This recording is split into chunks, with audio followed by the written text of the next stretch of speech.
Vamos a hablar con Nicolás Kreplak, ministro de Salud de la provincia de Buenos Aires. Nicolás, buen día. Florencia Halfon te saluda. ¿Cómo te va? ¿Qué tal? Buen día. ¿Cómo estás? Bien, gracias por atendernos. Empiezo por los números que estamos viendo en las últimas semanas, que la verdad nos resultan alentadores. Entiendo que no da que vayamos a una clandestina corriendo, pero qué emoción, qué expectativa. ¿Tenemos que sentirnos así de expectantes o la Delta nos va a apagar un poco este plan? Bueno, eso es una incertidumbre todavía. El mes de agosto fue un mes muy bueno. Por suerte se hizo el trabajo muy bien planificado desde COFESA, en todo el país al mismo tiempo. Sostener medidas de cuidado, ir muy gradualmente a las aperturas y un mes de vacunación masivo. Logramos una caída de casos muy grande. Esperamos que el mes de septiembre sea aún mejor. Seguir, si bien empezamos con las clases presenciales, esto tiene un impacto en materia de contagio más presenciales que antes, con menos distanciamiento entre los chicos. Nosotros vamos a seguir tratando de cuidar este mes bastante los casos y mucha vacunación, y esperamos que sea suficiente como para que en caso de que la Delta produzca una tercera ola, cosa que no se está viendo en América del Sur todavía, aunque ya en algunos países está empezando a ser predominante, como está pasando en Brasil. Si llega a haber una tercera ola, no tenga el impacto tan grave que está teniendo en muchos países del norte. Ahora, ¿por qué en América Latina sería distinto de lo que hemos visto en otros países? ¿Cuál es el panorama de América Latina que podría mostrarse distinto para que la Delta no haga estragos? Digo, en materia de, no sé, cómo nos encuentra vacunados, más o menos en los números que estaban en esos países cuando llegó la Delta, ¿o no? Sí, depende de qué país. Argentina está por ahí un poco mejor de como estaba. Ya pasaron 2 meses desde que empezó la Delta, o un poco más en el hemisferio norte. En 4 semanas, en países como Inglaterra o en Estados Unidos, produjeron una ola muy grande de casos. Había otra variante, ¿cierto? Ellos tenían la británica, nosotros tenemos la Manaus, principalmente la Argentina también, pero ya en algunos países, como está pasando en Brasil, en el sudeste brasileño, ya más del 80% es Delta, igual hay caída de casos. Es decir, aunque sea predominante, tampoco está produciendo un aumento de los contagios. Eso es lo que está pasando en todos los países de América del Sur. Todavía no hay un aumento de casos, no tiene que ver con latino, porque en México sí están aumentando un poco los casos. Sí. En América del Sur está pasando esto. Y nos empieza a acompañar también climatológicamente la época donde hay menos posibilidad de contagiarse cualquier tipo de enfermedad respiratoria. ¿Tenemos que estar muy alertas a las nuevas variantes, a la de Colombia, a la de Sudáfrica? Siempre, hay que seguirlas, observarlas. Aparecen variantes nuevas todo el tiempo, algunas de ellas se transforman en variantes de preocupación y generan epidemias, aumento de los casos, y muchas no. Hay que seguirlas, observarlas. Por ahora ninguna que tenemos hasta este momento ha mostrado un cambio drástico, ni por contagiosidad, ni por capacidad de evadir la respuesta inmune, por el momento, pero hay que seguirlas y también se monitorea en nuestro país si aparece alguna variante nueva. Pero en los países donde se haya vacunado menos y haya más cantidad de casos, hay muchas probabilidades de que aparezcan variantes.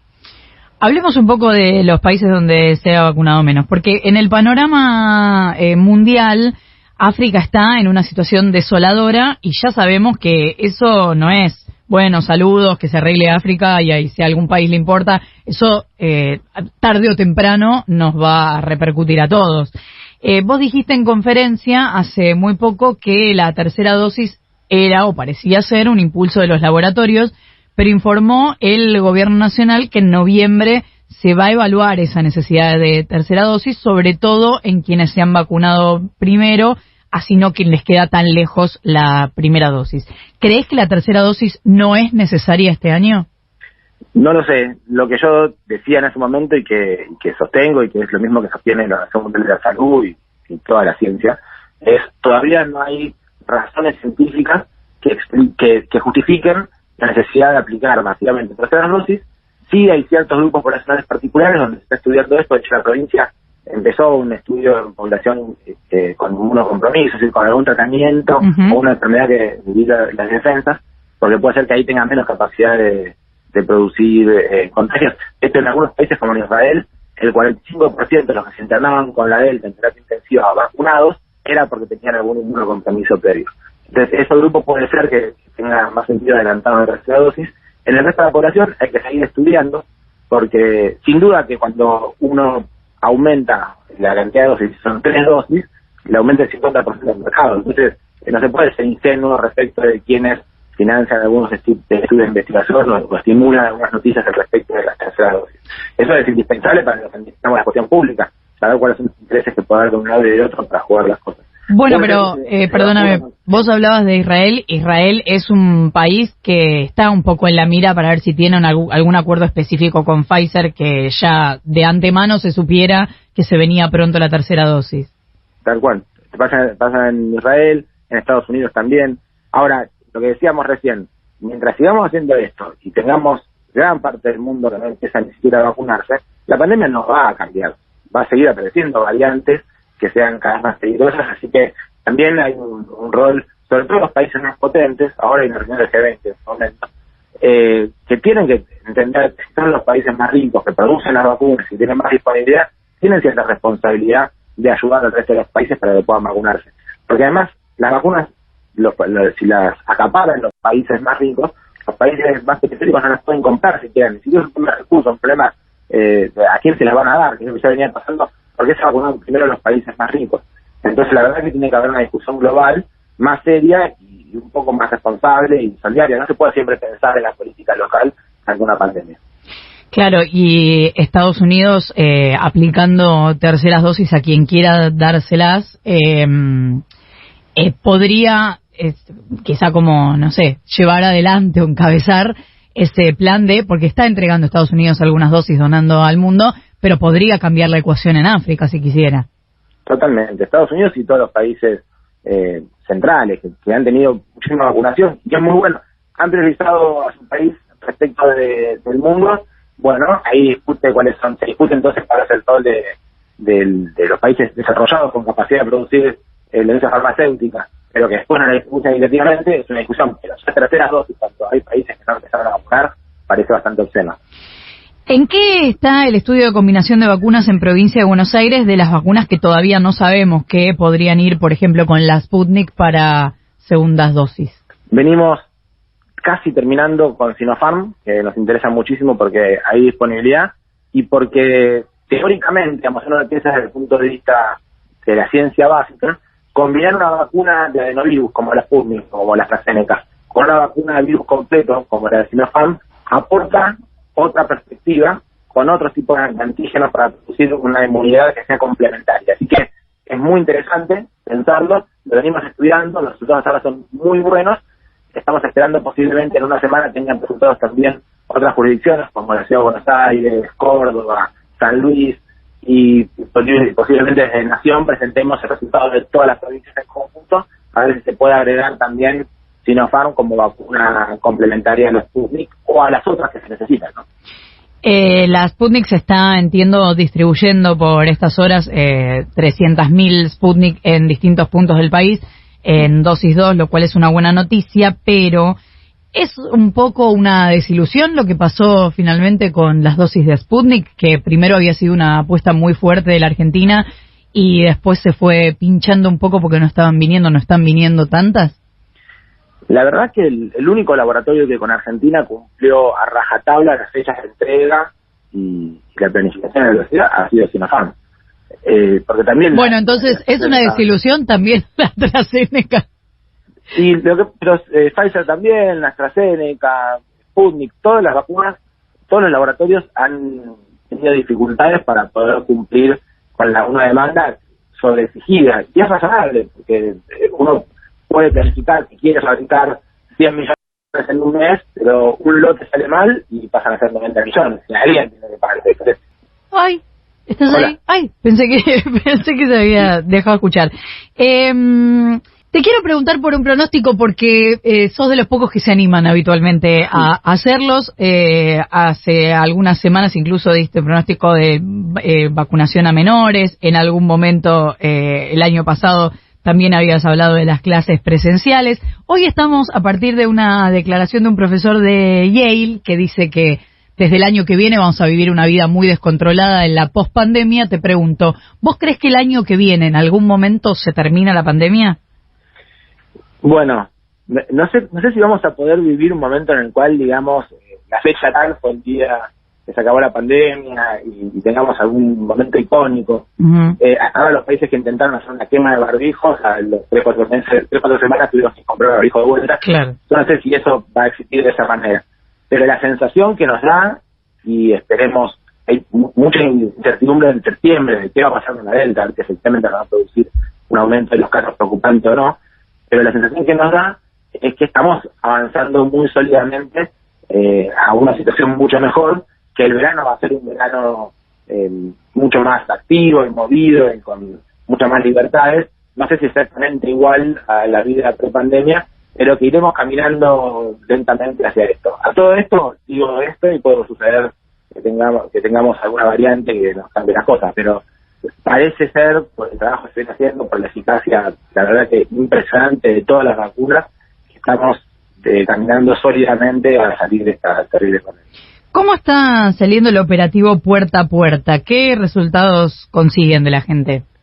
Es muy importante, la verdad que para nosotros es un trabajo enorme, nos genera un desgaste gigante, pero es muy importante. Nosotros estamos vacunando cerca de 30.000 personas por día en la provincia que no habían empezado su esquema, su primera dosis, cerca de 30.000 por día. Algunos que van espontáneamente a los centros de vacunación, pero muchísimas que son en las postas que ponemos en los trenes, en el tren sanitario o en los operativos puerta a puerta que estamos haciendo. Hay mucha gente que está ahí que por diversas razones no se puede vacunar. De las razones son de lo más variadas. A ver. De distancia, falta de medio de transporte público. Hay gente que dice, no, recién ahora me parece que sí, tenía dudas y no te puedo explicar por qué. Y hay mucha gente que tenía miedo, que escuchó que las vacunas eran peligrosas, que eran malas, que nosotros vamos con promotores de salud, les explicamos, le damos información, y muchas veces pasa que al segundo o al tercer día se convencen y vienen y se vacunan. Y ahí es cuando uno se refleja por qué somos tan serios nosotros cuando hay estas mentiras que se dijeron sobre las vacunas, cuando decían es una vacuna ideológica, o hace mal las vacunas, o yo no me vacunaría con esto. Fueron muchos meses de eso, hay mucha gente que los escucha, medios de comunicación, dirigentes políticos, culturales, que han hecho estas cosas, y son las mismas personas que nosotros vemos en los hospitales que todavía tenemos gente en terapia intensiva, y la mayoría son estas personas que no se vacunaron porque tenían alguna duda, porque no creían en la vacuna, o tenían miedo que a largo plazo tuviera algún efecto negativo, de incertidumbre, que no tiene ningún basamento, y generan, la verdad, que muchísimo dolor y muchas complicaciones.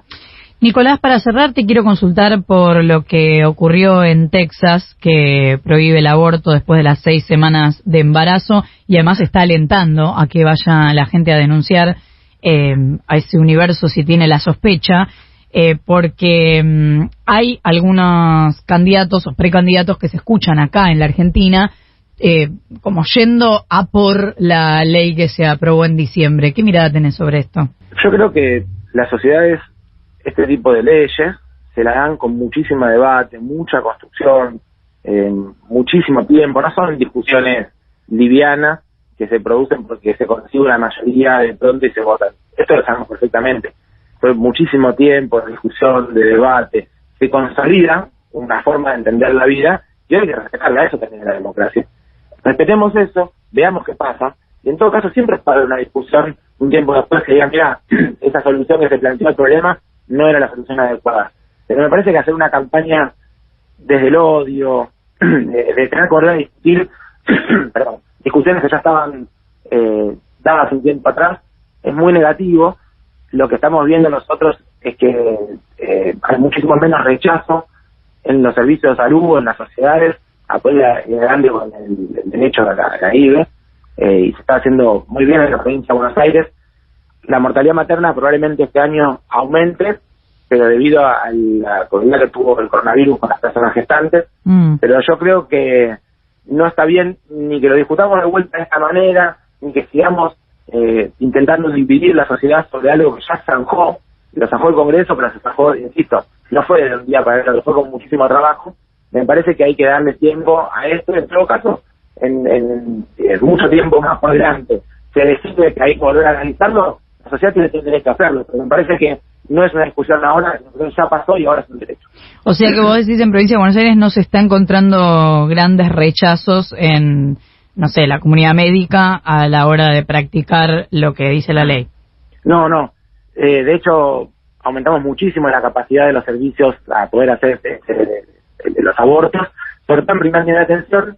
Lo que falta todavía es que el sector privado se ocupe, como se está ocupando el sector público. Que se adapte, que ponga valores a las prácticas. La obra social provincial ya lo hizo, pero faltan las sociedades nacionales, faltan las privadas, que se pongan en condiciones, porque también hay mucha gente que termina yendo al hospital teniendo otra cobertura, y bueno, falta todavía que se pongan al momento. Porque, insisto, todavía falta todo el trabajo por llevar adelante una vez sancionada la ley, que empezar a discutir la ley de vuelta es muy retrógrado. Nicolás Kreplak, ministro de Salud de la provincia de Buenos Aires, muchísimas gracias por habernos atendido. Por favor, a ustedes, hasta luego. Hasta luego, 6 minutos para las 9 de la mañana.